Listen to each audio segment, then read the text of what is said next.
നമസ്കാരം, എൻ്റെ പേര് അനസ് ഖാൻ. ഞാൻ പ്രശാന്തി ഹോസ്പിറ്റലിലെ കൺസൾട്ടന്റ് ഓർത്തോപെഡിക് സർജനാണ്. ഇന്ന് ഞാൻ നിങ്ങളെ മുന്നിൽ പറയാൻ ഉദ്ദേശിക്കുന്നത് സെർവൈക്കൽ സ്പോണ്ടൈലൈറ്റിസ് എന്ന അസുഖത്തിനെ കുറിച്ചാണ്.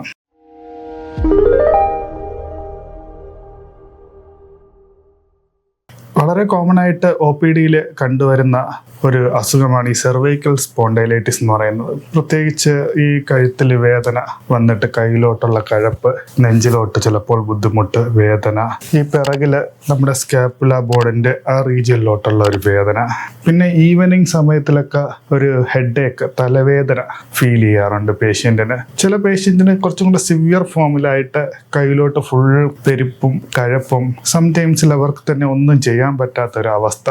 പല പേഷ്യൻറ്റിനും എപ്പോഴും വന്ന് പറയുന്നത് ഈ തോളിൻ്റെ ഇങ്ങോട്ട് എപ്പോഴും ഒരു അരച്ച വേദനയും ഒരു കഴച്ചിറങ്ങുന്നത് പോലെയാണ്, ഒരു പെട്ടെന്നൊന്നും ജോലികളൊന്നും ചെയ്യാൻ പറ്റുന്നില്ല, ഭയങ്കര അസ്വസ്ഥതയുണ്ടെന്നുള്ളതാണ്. എന്താണ് ഈ സെർവൈക്കൽ സ്പോണ്ടൈലൈറ്റിസ് എന്നുള്ളത് നമുക്ക് നോക്കാം. നമ്മുടെ കഴുത്തിലെ എല്ലുകളിൽ ഡിസ്കിന്റെ തേയ്മാനം കൊണ്ടുണ്ടാവുന്നതാണ് ഈ സെർവൈക്കൽ സ്പോണ്ടൈലൈറ്റിസ് എന്ന് പറയുന്നത്. അതായത് ഈ ഡിസ്ക് തള്ളിയിട്ട് കയ്യിലോട്ടുള്ള നരമ്പുകളിൽ ആ നരമ്പുകളെ കംപ്രഷൻ ചെയ്യും. ആ ഡിസ്ക് പോയിട്ട് ആ നരമ്പുകളെ കംപ്രഷൻ ചെയ്യുമ്പോൾ അത് എങ്ങോട്ടെല്ലാം പോകുന്നോ അങ്ങോട്ടെല്ലാം കഴപ്പും നല്ല വേദനയും അനുഭവപ്പെടുന്നതാണ്. അത് കാരണം ഇവിടെയുള്ള മസിൽസിനെല്ലാം ഫുള്ള് നീരും സ്പാസവും, അതായത് ട്രിഗർ എന്ന് പറയും, സ്പാസവും ട്രിഗറും അവിടെ ഫോം ചെയ്യും, മസിൽ പിടുത്തവും. അപ്പോൾ തന്നെ ഈ ട്രപ്പീസിയസ് എന്ന് പറയുന്ന മസില്, ഡെൽറ്റോയിഡ് മസില്, നമ്മുടെ ഈ പിറകിലോട്ട് തലയിലോട്ടൊക്കെ വരുന്ന മസിൽസിലൊക്കെ, അതായത് ഓക്സിപിറ്റോ ഫ്രോണ്ടാലിസ് എന്ന് പറഞ്ഞ മസിൽസിലൊക്കെ നല്ല പെയിൻ ഉണ്ടാക്കും. ആ പെയിൻ കാരണം എപ്പോഴും അസ്വസ്ഥതയാണ് ഈ പേഷ്യൻസ് ഫുള്ളും.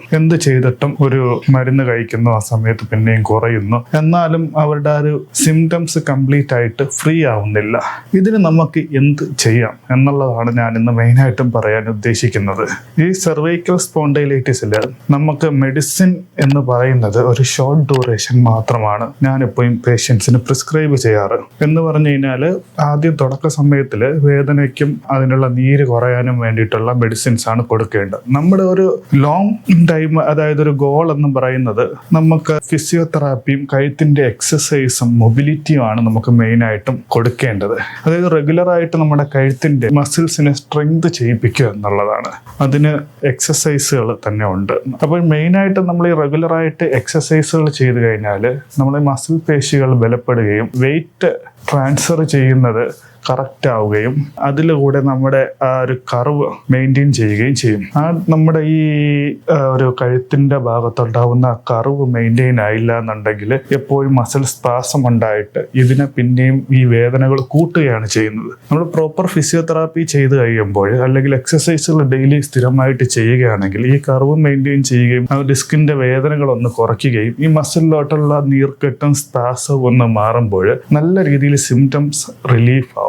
അപ്പൊ നമ്മൾ എപ്പോഴും ഒരു മെഡിസിൻ എന്ന് പറയുന്ന ഒരു ലോങ് ടൈം ആയിട്ട് നമ്മൾ കാണാതെ എക്സസൈസിലൂടെ നമുക്ക് മാക്സിമം മാറ്റിയെടുക്കാൻ പറ്റുന്ന ഒരു അസുഖമാണ് ഈ സെർവൈക്കൽ സ്പോണ്ടൈലൈറ്റിസ് എന്ന് പറയുന്നത്. പിന്നെ സിവിയർ ഡിസ്ക് തള്ളലും കയ്യിലോട്ട് പെരുപ്പിന് മുകളിലായിട്ട് നല്ല തളർച്ച, ഒന്നും ചെയ്യാൻ പറ്റാത്തൊരവസ്ഥ, ഫിസിയോതെറാപ്പിയൊക്കെ ചെയ്തിട്ടും ഒരു മാറ്റവും വരുന്നില്ല എന്നുള്ളൊരവസ്ഥയിലൊക്കെ വരുമ്പോൾ മാത്രമാണ് നമ്മൾ ഡിസ്കിന്റെ സർജറികളെ കുറിച്ച് ചിന്തിക്കാറുള്ളൂ. പൊതുവെ കഴുത്തിൽ ഒരുവിധപ്പെട്ട എല്ലാ തേയ്മാനങ്ങൾക്കും എക്സസൈസും കഴുത്തിന്റെ ഫിസിയോതെറാപ്പിയും ആണ് മെയിനായിട്ട് നമ്മൾ ചെയ്യേണ്ടത്. ഞാൻ ഇതിന്റെ ഒരു ഫിസിയോതെറാപ്പി മോഡൽ അടുത്ത ഒരു വീഡിയോ ആക്കി നിങ്ങൾക്ക് ഞാൻ കാണിച്ചു തരാം. എന്തൊക്കെയാണ് നമുക്ക് കഴുത്തിൻ്റെ ആയിട്ട് ബന്ധപ്പെട്ടിട്ടുള്ള എക്സസൈസുകളും എങ്ങനെയുള്ള നമുക്ക് ഈ സ്പോണ്ടൈലൈറ്റിസ് എക്സസൈസിലൂടെ കുറയ്ക്കാം എന്നുള്ളതിനെ കുറിച്ചിട്ടുള്ള അടുത്തൊരു വീഡിയോയിൽ ഞാൻ നിങ്ങൾക്ക് പങ്കുവയ്ക്കുന്നതാണ്.